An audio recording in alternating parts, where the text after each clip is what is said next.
Do you tend to think about things way before they've happened? Do you tend to think 10 steps ahead and stress about something that hasn't even transpired yet? If you answered yes, then my guess is you are a worrier. But don't worry. No pun intended.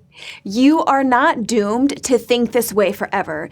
Today, I am sharing one of my favorite ways to think about worry, and in that, I'm going to share a super practical and simple tip to help you worry less. So stick around.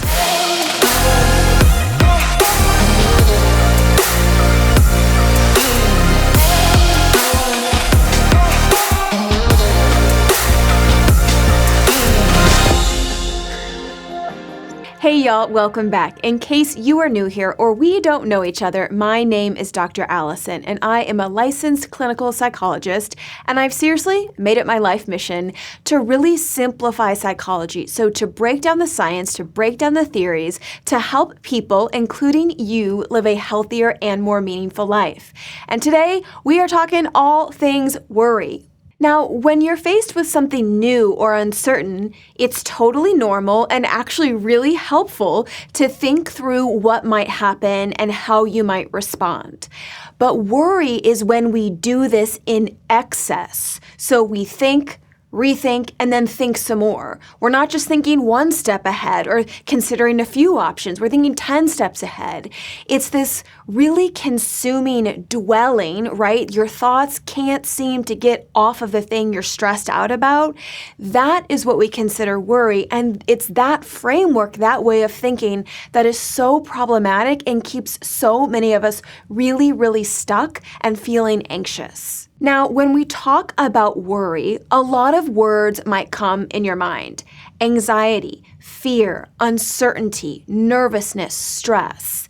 And those words and concepts are certainly related. I like to think of those as, sort of cousins. But I'm going to ask you to actually think about a different word instead. A different word that is very connected to worry that a lot of us seem to forget about. That word is attention. Attention is a cognitive resource, so it's where your thoughts and where your focus are directed.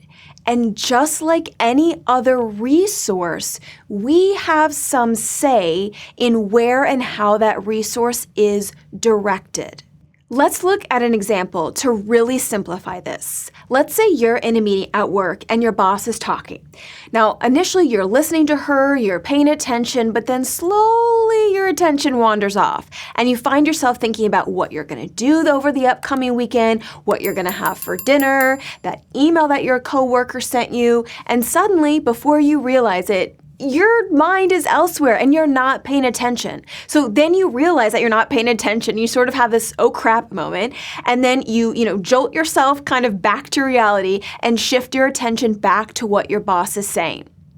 You notice that your brain wandered, that your attention was elsewhere, and then you quickly redirected your attention to the meeting. Worry works in the same way. Your attention wanders off. Your attention drifts to something in the future, something that you can't control, something that hasn't happened, and you sort of get lost over there. But remember, attention is a cognitive resource, and you have the power and the ability to redirect that resource. So when you notice that your attention has wandered, bring it back. When you notice that your thoughts are somewhere else, bring it back. When you notice that your attention is dwelling on something that you can't control, bring it back to the moment. Now, as I'm talking, I can see myself doing this motion in the camera, and that's actually a motion I do a lot with clients when I talk about worry, when I talk about mindfulness, or when I talk about attention. A lot of us think that we're just supposed to keep our thoughts here and focused and centered all the time. But you're a human with a brain, and if you're someone who worries a lot, this is extra difficult. You just don't keep your attention in one place all the time. That's not how human brains work. So when we talk about worry, right, your attention is gonna wander off. and then we want to bring it back. Your thoughts are going to become, fixated on something else, and you want to bring them back. That coming back, that guiding of your attention is so crucial for managing worry. Now, if you're watching this and you're like, Dr. Allison, this sounds way too simple and way too easy, right? I'm a chronic worrier. It's not going to be as simple as just saying, bring your attention back and I'm going to stop worrying. So if that's what you're thinking, I hear you. And I'm also going to say, I didn't say this would be easy, right? I talked about this tip being simple, meaning it's not that complicated. But of course, in theory, or in practice, I should say, it is more difficult to do. I never said this was going to be easy, y'all. But if you're talking about shifting and shaping the human brain and the way our cognitive processes and patterns work, yeah, it's gonna take some work, right? It's gonna take some intention and some practice and some repetition. If you wanna change the way that you think, if you wanna shift your emotions, I'm just being transparent with you. Yeah, it's gonna take some work and it's gonna take some effort. However, the amazing news and what I want you to really believe and hear is that it gets easier with repetition. Right? Meaning the more you practice, the more progress you're going to make. The more you notice that you've worried, and then the more you redirect your attention back to the present moment, this muscle is going to get stronger and you're going to get better at coming back to the moment and not becoming lost in worry for nearly as long. So if you are a worrier, here's what I want you to do this week. If you find yourself worrying about something, I want you to first notice that you're worrying. Awareness is the first step. You can't change anything if you don't notice it. So acknowledge that you're worrying in a moment and that your attention has wandered off and has shifted. Then remind yourself that you can direct your attention and come back to the present moment.